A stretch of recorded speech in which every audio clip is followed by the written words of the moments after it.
నేను ఆ రోజు వచ్చినప్పుడు మన పెద్దలందరూ నా దగ్గర వచ్చినప్పుడు మన ప్రభుత్వం వచ్చింది. చంద్రబాబు నాయుడు గారు, పవన్ కళ్యాణ్ గారు ముఖ్యమంత్రులు అయ్యారు. తర్వాత మా ఎమ్మెల్యేలు అందరిని కూర్చోబెట్టి మరి గత ప్రభుత్వం చేసి మొత్తం అప్పులు బాగు చేసి వెళ్ళిపోయారు. ఖజానాలో పైసా కూడా లేకుండా చేసిపోయారు. దాన్ని ఎలా మళ్ళీ పూడించుకోవాలని చెప్పి కొంత డబ్బు పోగు చేసాం. పోగు చేసిన డబ్బుని మనం ఇచ్చిన ప్రకారంగా, మాట ఇచ్చిన ప్రకారంగా అక్కడ ఇచ్చుకుంటూ వచ్చాం. 2 సంవత్సరాలు పూర్తయింది. రమణం చెప్పినట్టు చాలా కార్యక్రమం చేసే, కానీ 1-2 కార్యక్రమాలు ఉన్నాయి ఇంకా చేయవలసినవి. మంచి అనుభవం ఉన్న నాయకుడు. దాంతో పవన్ కళ్యాణ్ గారు, ఉప ముఖ్యమంత్రి ఇద్దరు కలిసి బ్రహ్మాండంగా ఎన్ని ఇబ్బందులు తోసుకెళ్తున్నాం మెల్లిగా. సరే, ఆ రోజు నేను 5 సంవత్సరాల్లో ఏ రోడ్డుకి వెళ్ళినా బొక్కల రోడ్లే. దాన్ని ఎలా పూరించాలి ముందు మనిషికి ఏంటంటే, నా లెక్కలు ఎలా ఉంటాయంటే, ముందు ఏం చేయాలా, సెకండ్ ప్రయారిటీ ఏం చేయాలా, థర్డ్ ప్రయారిటీ ఏం చేయాలా, అది ముఖ్యం నాకు. నా దృష్టిలో మిగతా వాళ్ళు ఎలా ఉంటాయో ఎలా ఆలోచిస్తారో నాకు అనవసరం. నా దృష్టిలో ఏంటంటే, వైద్యం ఫస్ట్ ప్రయారిటీ ఇవ్వాలి. నేను ఎవరికైనా జబ్బు చేసినా, ఆపరేషన్ చేసినా, ఎక్కడికి వెళ్ళాలి, అనకాపల్లి విశాఖపట్నం పోతున్నారు, వాళ్ళు వెళ్ళడానికి వీల్లేదు అంత దూరం, ఇక్కడే ఉండాలని చెప్పి నేను ఫస్ట్ ప్రయారిటీ దానికి ఇచ్చాను. దాన్ని కొంతమంది విమర్శించారు నన్ను, మన నాయకులు ఏమనుకుంటారు నాకు, ఆ హాస్పిటల్ వేరు కదా, ఏం చేద్దామని. అయితే బుద్ధి లేదా మీకు? హాస్పిటల్ ముఖ్యం, ప్రాణం పోతున్నట్టు ముఖ్యమా, ప్రాణం నిలబెట్టడం ముఖ్యమా, లేకపోతే ఇంకోటి చేయడం ముఖ్యమా అని ఆయనకి అడిగి ఫస్ట్ ప్రయారిటీ హాస్పిటల్కి ఇచ్చా. పాడైపోయిన హాస్పిటల్ ఈవేళ జిల్లాలోనే నెంబర్ 1 హాస్పిటల్ తీసుకొచ్చాను. ఒకసారి వెళ్ళండి నర్సిపట్నం హాస్పిటల్, మొన్నటికి ఇప్పుడు తేడా చూడండి. శుభ్రంగా మా ఆవిడ చెప్పాను, మా పద్మని, నువ్వేం కాదు ఇంక ఇల్లుసారి చూద్దాం, ముందు వారానికి ఒకసారి హాస్పిటల్కి వెళ్ళి ఉదయం సాయంత్రం తిరుగు, ఆ శుభ్రం తుడిపించు, వాటర్ చూడు, కరెంటు చూడు, ఇవన్నీ చూడండి. పాపం సంవత్సరం బట్టి అలాగే వెళ్తుంది. ఇవాళ వెళ్ళి చూడండి హాస్పిటల్ ఎలా మారిపోయిందో. రోడ్లు, ఏ ఊరి రోడ్డుకి వెళ్ళినా ఎలక్షన్లో ఒక్కలే. ఇప్పుడు 80% రోడ్లు వేసుకుంటూ వచ్చాం. ఇవాళ నంబరు ఆశ్చర్యపడినాడు. ఆంధ్ర రాష్ట్రంలో ఇందాక మన సూర్యచంద్ర 75 మంది ఎమ్మెల్యేలు ఉంటే రోడ్ల కోసం ఎక్కువగా ఖర్చు పెట్టింది పవన్ కళ్యాణ్ గారు, తర్వాత నేనే. ఇప్పుడు 2 సంవత్సరాల్లో 425 కోట్లు ఇచ్చాను. 400 కోట్లు ఇచ్చారు. ఇంకా 80% ఉన్నాయి. నేను ఇంకో విషయం, నేను నాయకులు, నేను ఆల్రెడీ కొన్ని రోడ్లు ఇచ్చాను 2 నెలల క్రితమే, అవి ఇంకా స్టార్ట్ అవ్వలేదు. ఫేజ్ 1లో మొదటి సంవత్సరంలో ఇక్కడ మెట్టపాలెం పంచాయతీకి 5 రోడ్లు ఇచ్చాను. ఇంటర్నల్ రోడ్లు అంటారు దీన్ని. రోడ్లు 2 రకాలు. గ్రామానికి ఒక రోడ్డు ఉంటుంది, ఊర్లో అది లింక్ రోడ్లు అంటాం. గ్రామంలో ఉన్న రోడ్లు ఇంటర్నల్ రోడ్లు అంటాం. 5 రోడ్లు ఇచ్చాను, 35 లక్షలు ఇచ్చాను. రోడ్లు అయిపోయా. 2 శ్మశానాలు కావాలన్నారు. నేను పంచాయతీకి ఒకటే ఇచ్చాను మన వరకు. మన స్వామి అందరూ వస్తే 2 కావాలంటే ఫోన్లో ఇచ్చాను. శ్మశానాలు ఎందుకు ఇస్తానంటే ప్రయారిటీ, నేను శ్మశానానికి ఫస్ట్ ప్రయారిటీ ఇస్తాను. నేను ఇప్పుడు 60 పంచాయతీలు కట్టించాను. అలాగే మన పెద్దలు వచ్చి అడిగితే మెట్టపాలానికి 10 లక్షలు, మొండికండికి 10 లక్షలు ఇచ్చాను.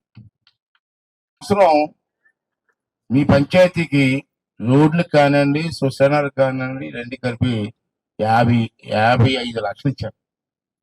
55 లక్షలు. నేను ఎక్కడ డబ్బు వచ్చినా సరే, నేను ఎలక్షన్లో ఎప్పుడైతే తిరిగి ఎన్ని రాసుకొని పెట్టుకుని కాగితాలు దగ్గర పెట్టి ఇస్తూ ఉంటాను. రెండోది ఏంటంటే ఫేజ్ 2 మళ్ళీ 8 రోడ్లకి 30 లక్షలు ఇచ్చాను. ఇదే బడ్జెట్. మనం ఇందాక చెప్పిన 55 లక్షలు కాకుండా మళ్ళీ 8 రోడ్లకి 30 లక్షలు ఇచ్చాను. పంచాయతీకి 85 లక్షలు, తార్ రోడ్లకి, విలేజ్ టు విలేజ్ రోడ్స్ కి 85 లక్షలు ఇచ్చారు. ఆ, తార్ రోడ్డు తార్ రోడ్డుకి మళ్ళీ 1 కోటి. తార్ రోడ్ ఏ ఊరు చేయాలి? అప్పనపాలెం జంక్షన్ నుంచి ఇదో వేంపూర్ నుంచి మొండిగంటికి 80 లక్షలు, అప్పన్నపాలెం నుంచి మెట్టపాలెం తుని రోడ్డు నుంచి 87 లక్షలు, అంటే 1,67 లక్షలు ఇచ్చారు. తర్వాత అక్కడైతే బొక్కపడిపోయింది ఇవ్వదు.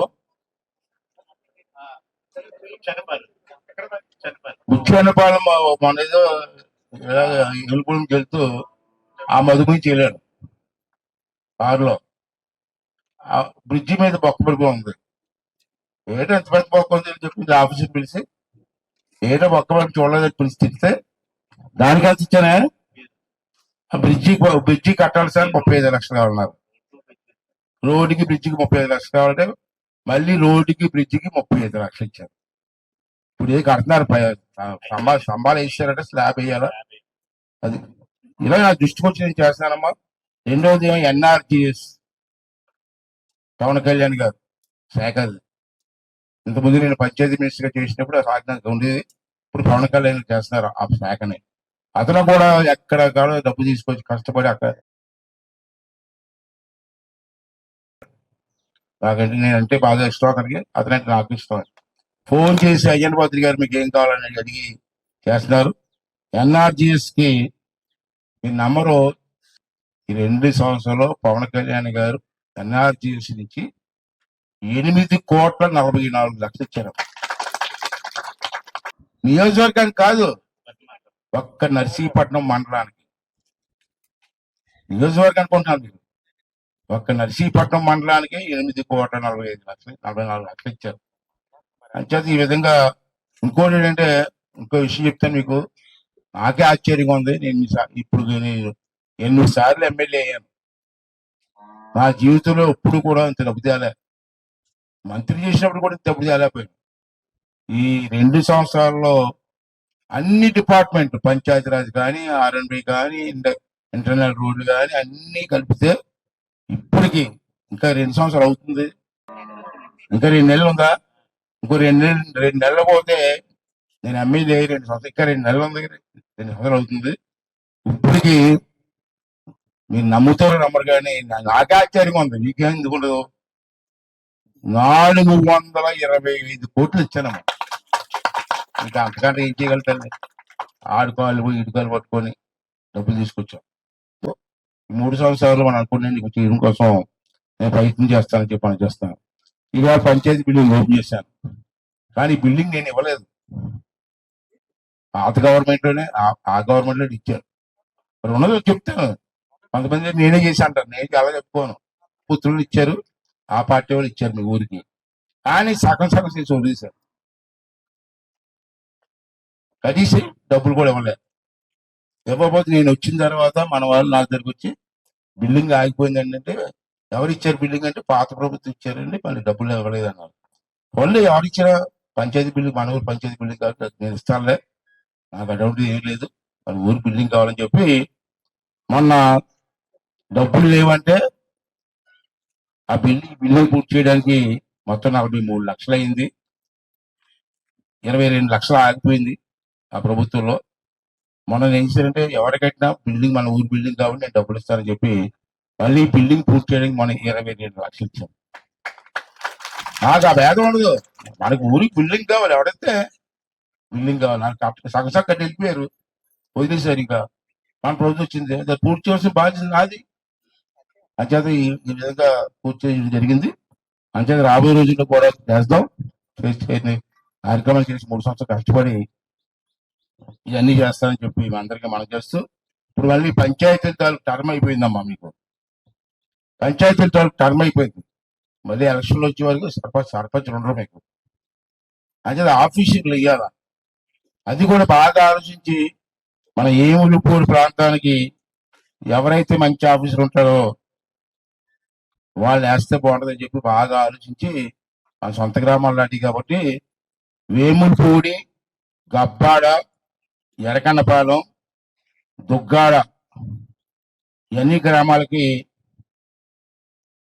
ఆ, మన ఎంఆర్ఓ నర్సీపట్నం ఎంఆర్ఓ గారు ఉన్నారండి, ఈయన వేశారు. చాలా మంచి అతను, మంచి ఎక్స్పీరియన్స్ ఉన్న అతను, చాలా బాగా పనిచేస్తాడు. అంటే మన గ్రామాలకి ఇద్దరు ఉంటారు, ఇతనే ఇన్ఛార్జ్గా ఉంటారు. మళ్ళీ పంచాయతీ ఎలక్షన్ వచ్చే వరకు ఇద్దరు ఉంటారు. తర్వాత మెట్టపాడానికి హెచ్డిటి గారు ఉన్నారా? ఆ నక్కపల్లి 23 సీఎం గారు వస్తున్నారు. నక్కపల్లి మెట్టపాలకంగా హెచ్డిటి గారిని వేయడం జరిగింది. ఇంకా అక్కడి నుంచి వారి పరిపాలన జరుగుతుందని చెప్పి ఈ సందర్భంలో మీ అందరికీ మనం చేస్తూ, ఇంకా ఇందాక స్కూల్లో మన మనతో జనసేన నాయకు మాట్లాడారు చెరువులో విగ్రహం గురించి. అలాంటి వాటికి నేను భయపడను. చెరువు ప్రత్యేక చేసా మీకు లక్ష్మణ్ ఇచ్చారు, పెద్ద చెరువు ఉంది కదా, అది 100 ఎకరాల చెరువు అమ్మా, 100 ఎకరాల చెరువు. ఆ చెరువుకు నీరు ఎక్కడి నుంచి వస్తుంది తెలిసే నాయకులకి? ఎక్కడి నుంచి వస్తే తెలియని నాయకులు కూడా పెద్ద గొప్ప చెప్తారు. ఆ చెరువుకు నీరు రమణాపల్లి రిజర్వాయర్ అని చింతపల్లి రోడ్లో పెద్ద రిజర్వాయర్ అప్పుడు పెద్దలు కట్టారు. అక్కడ నీరు వస్తుంది కొండ నుంచి. ఆ నీరు అక్కడికి వచ్చిన తర్వాత అక్కడి నుంచి చెరువులోకి నీరు వస్తుంది. ఈ చెరువులోకి వచ్చిన తర్వాత ఈ చెరువులోంచి వ్యవసాయం నీరు వెళ్తుంది. అది ఎక్కడి నుంచి వస్తుంది, ఏ కాలం ఎక్కడి నుంచి వస్తుంది కూడా తెలియదు, మాట్లాడతారు. అలాంటి మాట్లాడు.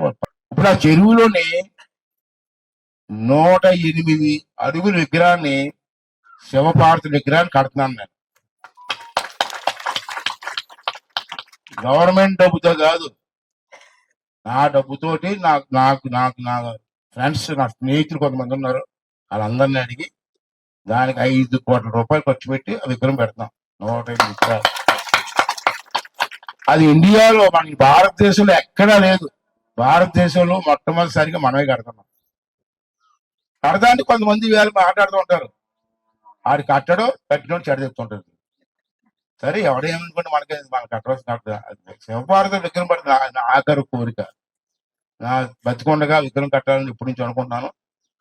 ఈసారి కట్టి తీరాలని చెప్పి డిసైడ్ అయ్యాం. సరే, మంచి కార్యక్రమం చేస్తున్నాం. ఆ 108 అడుగుల విగ్రహం భారతదేశంలోనే ఎక్కడా లేదు. దాని విగ్రహం నర్సీపట్నం కడతాం, టూరిజం డర్ అవుతుంది, బాగుంటుంది, కడతాం. కొంతమందికి నచ్చుతుంది, కొంతమంది నచ్చకపోదు. మనం ఏం చేస్తాం, అందరికి నచ్చినా చేయలేను నేను. ఎక్కువ మంది నచ్చుతుందోనే చూసుకుందాం, ఎలాగెళ్దాం. ఇంకా 3 సంవత్సరాల టైం ఉంది నాకు. ఈ 3 సంవత్సరాల్లో ప్రజలకు కావాల్సిన విషయాల్లో చేయడానికి సిద్ధంగా ఉన్నాను. కాకపోతే కొన్ని విషయాల్లో కొన్ని ఇబ్బంది అవుతుంది. దానివల్ల ఎవరి వల్ల ఇబ్బంది అవుతుంది? మన నాయకుల వల్ల ఇబ్బంది అవుతుంది. మన మాకారపాల నుంచి పెద్ద ఆయన వచ్చాడు నా దగ్గరికి. పెద్ద ఆయన అంటే కష్టపడతాను, మీరు కూడా నాకు సహకరించి మన ప్రాంతాన్ని అభివృద్ధి చేసుకోవడం కోసం ప్రయత్నం చేస్తానని చెప్పి సందర్భం చేస్తూ,